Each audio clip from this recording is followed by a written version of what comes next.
Bonjour à tous, c'est Jardimo. Alors aujourd'hui on se retrouve pour l'épisode numéro 4 de la série conseils et astuces d'élevage. Et pour ce quatrième épisode, je vais vous montrer comment on déplace une poule qui couve.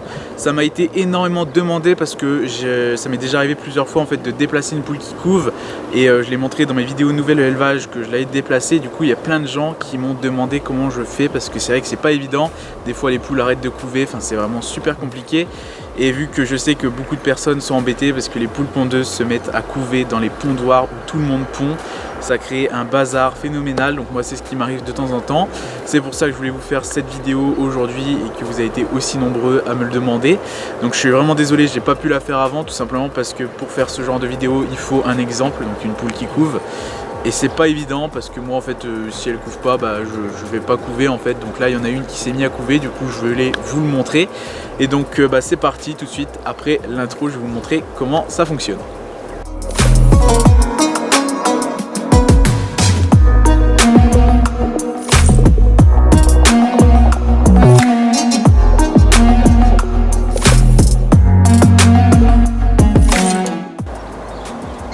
Alors tout d'abord je vais vous montrer la poule en question. Donc c'est une poule pondeuse, c'est pour ça que nous sommes dans le parc des poules pondeuses. Donc elle est juste ici dans un pondoir extérieur. Donc il y en a une deuxième au fond mais elle est en train de pondre parce qu'elle n'était pas là tout à l'heure. Donc c'est la poule rousse, c'est la même qu'à chaque fois. Donc pour ceux qui se souviennent des dernières vidéos où j'avais eu justement beaucoup de demandes pour savoir comment je l'ai déplacée, donc c'était l'année dernière. Elle avait déjà couvé et je lui avais mis des œufs de caneton, donc voilà, beaucoup de monde m'avait demandé à ce moment là. Et du coup c'est elle qui recouvre tout simplement. Donc on va lui refaire la même chose que ce que j'ai fait l'année dernière, donc logiquement ça devrait marcher. Donc là elle couvre des œufs du coup qui ont été pondus récemment parce qu'on les ramasse tous les jours.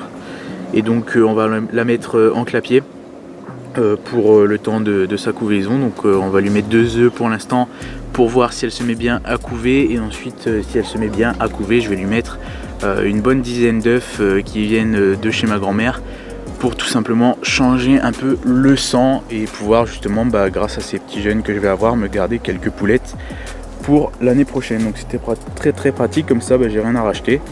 Du coup on va la mettre tout de suite en clapier. Je vais vous montrer ça, j'ai préparé un clapier pour la mettre à l'intérieur. Alors voilà le clapier que j'ai préparé à l'avance. Donc comme litière c'est de la paille, donc j'en ai mis une assez bonne épaisseur.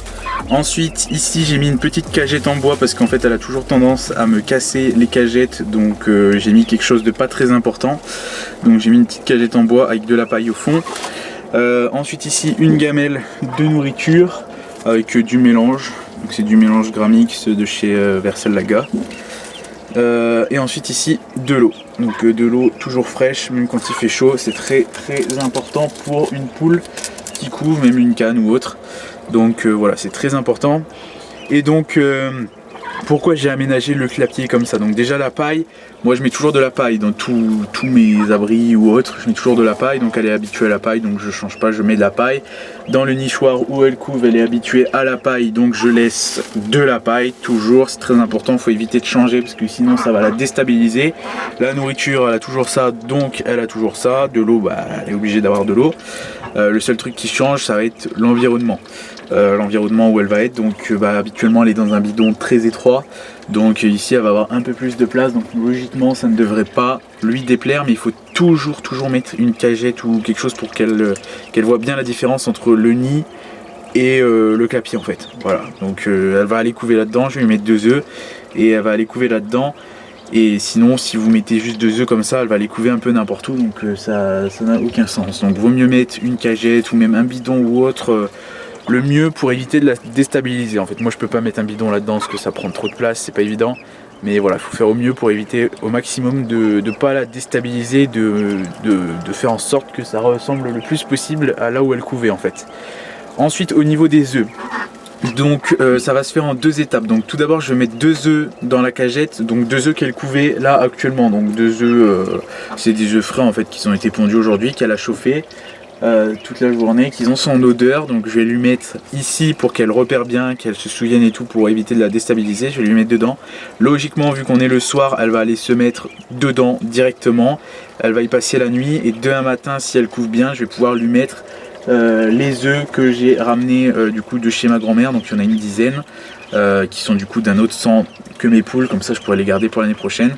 Donc voilà, je vais changer les œufs du coup demain matin. Il faut mettre des œufs qui sont forcément fécondés, il ne faut pas lui mettre des œufs qui n'ont pas été en contact, enfin les poules n'ont pas été en contact avec les coques. Il faut faire en sorte que les œufs ont bien été fécondés quoi. Après bon, c'est sûr qu'il arrive des fois qu'il y en a des pas fécondés malgré tout, mais faites en sorte d'avoir des œufs fécondés et pas des œufs qui viennent uniquement de poules qui n'étaient pas en contact avec des coques.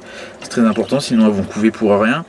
Vous pouvez mettre des œufs d'autres animaux, par exemple des canards, des oies, etc. Après il faut savoir que canard c'est plus de jours, c'est déjà une semaine de plus, les oies presque encore quelques jours de plus.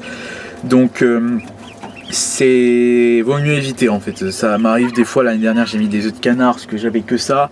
Mais vaut mieux éviter, si vous avez des œufs de poule, mettez des œufs de poule, après des œufs de canard à la limite, des œufs d'oie, vaut mieux éviter. Les œufs de faisan, ça peut aller, les œufs de caille vaut mieux éviter aussi parce que c'est des poussins tout petits quand ils naissent, les caïtos, et en plus c'est des œufs tout petits donc elles vont rien comprendre du tout, la poule elle va abandonner direct, donc vaut mieux éviter. Franchement je vous conseille vraiment de mettre des œufs de poule, à la limite des œufs de canard parce que c'est à peu près pareil, mais il faut savoir que c'est des jours en plus.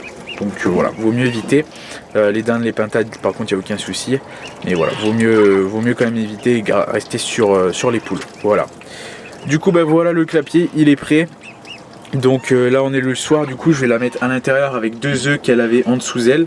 Donc je vais les mettre ici. Et comme ça, demain matin, je vous reprendrai pour la suite de la vidéo où on changera les 2 œufs que je lui ai mis par les 10 œufs qui sont prêts à l'incubation, qui viennent de chez ma grand-mère. Donc voilà comment ça se passe. Donc on va tout de suite aller chercher la poule. C'est parti. Alors nous revoilà devant le nichoir dans lequel la poule couve. Bon, du coup il y a toujours la deuxième. Je sais pas trop ce qu'elle fout parce qu'on est le soir, mais bon, voilà. Donc là elle couvre, donc vous pouvez entendre qu'elle glousse. Bon, l'autre elle est sortie, comme ça c'est fait. Donc là du coup je vais l'attraper. Je vais prendre un petit récipient si j'en ai un pour mettre les œufs parce que je vais pas tous lui mettre, j'ai juste en garder 2. Donc voilà, j'ai mon petit récipient, donc j'avais déjà des œufs, touche pas toi. Donc on va tout de suite attraper la poule. Donc parfois il arrive que les poules elles piquent, donc si vous avez peur qu'elles vous piquent, mettez des gants. Moi là pour l'instant elle me pique pas. Tac, hop, je vais l'attraper comme ceci, voilà.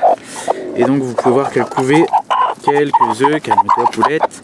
Donc je vais du coup lui prendre les œufs, les mettre là-dedans et je vais en garder 2 de ceux-là pour lui remettre dans le clapier pour éviter qu'elle soit déstabilisée en fait.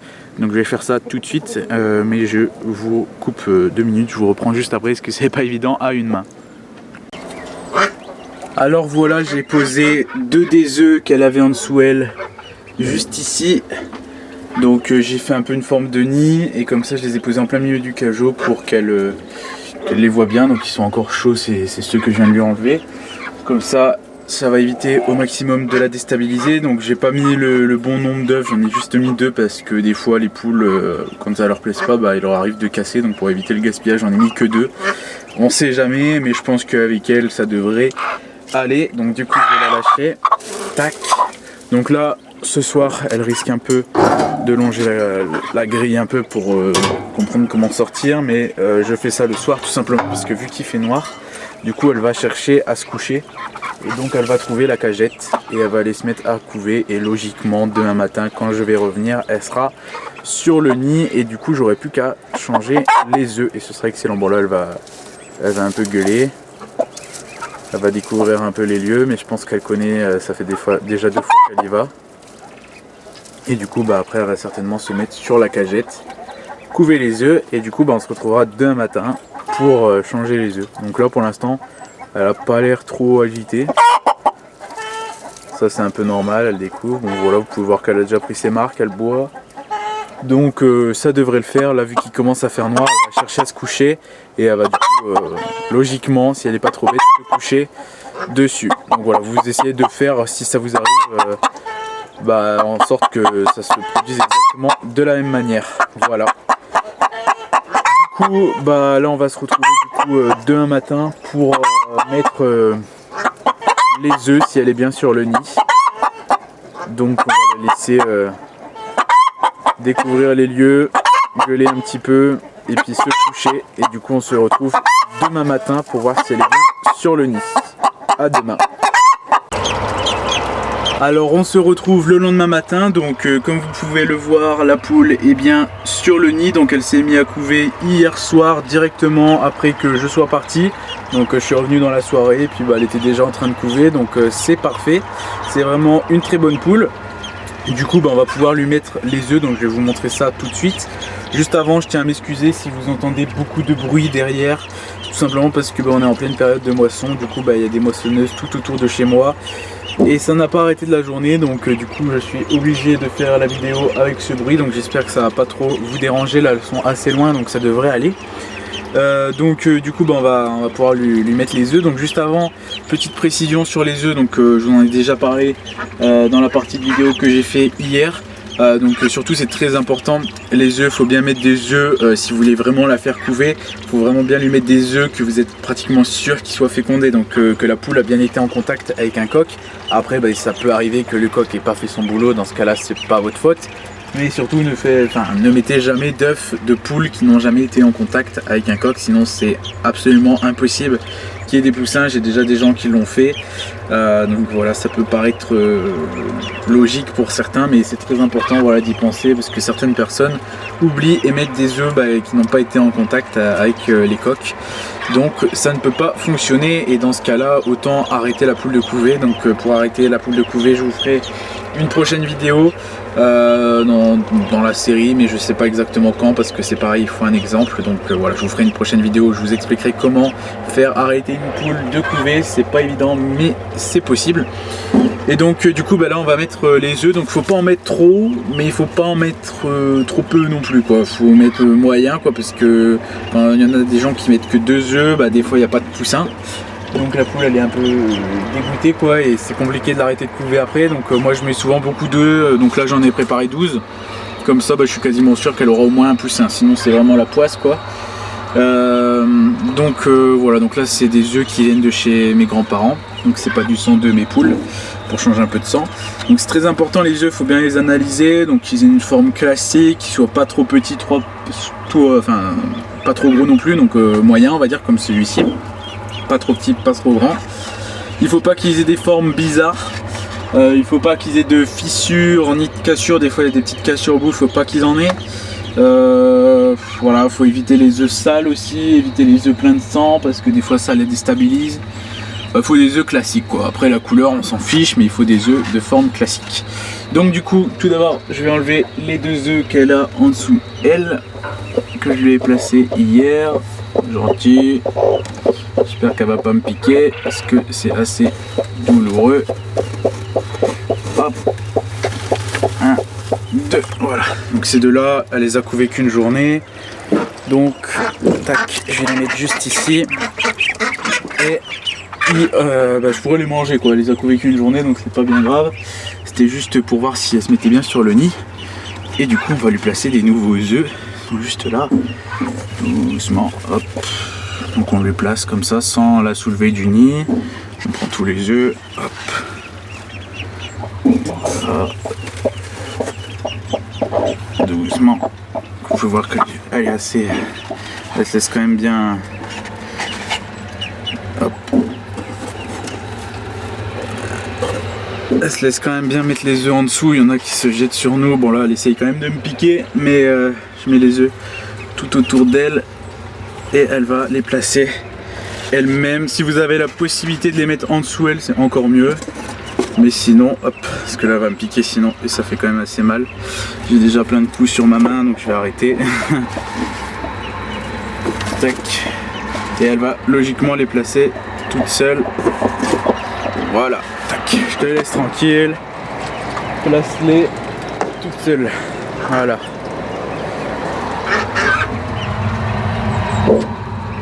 Hop, donc là elle va les placer elle-même et je reviens dans quelques minutes pour vous montrer le résultat. Alors on se retrouve 2 minutes plus tard et donc comme vous pouvez le voir, elle a placé tous les œufs en dessous ses plumes.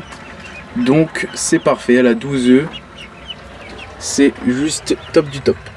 Donc maintenant il va rester une dernière étape, c'est d'attendre 21 jours la naissance des poussins. Donc pour une poule comme ça, en général je fais même pas de mirage, mais si vous voulez, vous pouvez à 7 jours, grâce à une lumière ou un mire-œuf, mirer les œufs pour voir s'ils sont bons ou pas bons. Mais moi en général je ne mire pas avec les poules pondeuses, vu que je sais qu'ils ont un coq, que je vois accoupler, etc., et que j'ai déjà eu des petits, bah il n'y a pas de souci. Chez mes grands-parents il y a eu des petits, donc il n'y a pas de souci, j'ai même pas besoin de faire de mirage. Mais si vous voulez, vous pouvez en faire un pour être sûr et pour enlever les mauvais œufs, quoi. Et donc voilà, maintenant la poule a été déplacée, elle est dans son clapier, elle va plus gêner dans le nichoir, c'est le principal. Et comme ça, elle peut couver tranquillement dans son clapier. Il ne reste plus qu'à fermer, donc toujours bien avec à manger, à boire, il faut surveiller. Et il faut la laisser tranquille pendant 21 jours. Voilà, du coup j'espère que cette vidéo vous aura plu et qu'elle vous aura aidé, surtout parce que je sais que beaucoup de personnes sont embêtées pour déplacer les poules. Donc vous pouvez voir que c'est pas si compliqué que ça, c'est un peu chiant parce que c'est sur 2 jours, on dérange un peu la poule. Mais en général ça marche. Bon, après il peut arriver que ça ne marche pas, qu'une poule ne supporte pas, ça peut arriver. Dans ce cas là, il faut l'arrêter de couver, la remettre avec les autres et voilà. Mais surtout le plus important, c'est de représenter au maximum le lieu où elle s'était mise à couver, en fait, pour la déstabiliser le moins possible. Et il faut savoir aussi que la première année en général, si c'est la première fois qu'elle couve, ça peut être un échec. Moi là c'est la deuxième, troisième fois, donc elle a l'habitude. Mais il faut toujours faire attention parce que ça peut arriver les premières années que ce soit des échecs. Alors voilà, c'est la fin de la vidéo, donc j'espère qu'elle vous aura plu et surtout qu'elle vous aura aidé. Donc si c'est le cas, n'hésitez pas à mettre des gros pouces bleus, n'hésitez pas à me dire ce que vous en avez pensé en commentaire. Si vous aussi vous faites de la même façon, n'hésitez pas à me dire aussi si vous voulez d'autres conseils et astuces d'élevage en commentaire. N'hésitez pas à partager la vidéo, n'hésitez pas également à aller checker mes réseaux sociaux. Comme d'habitude, tout est dans la description. Et n'hésitez pas à vous abonner si ce n'est pas déjà fait. Et donc on se retrouve très bientôt et demain pour une nouvelle vidéo. C'était Jardimo. Ciao tout le monde!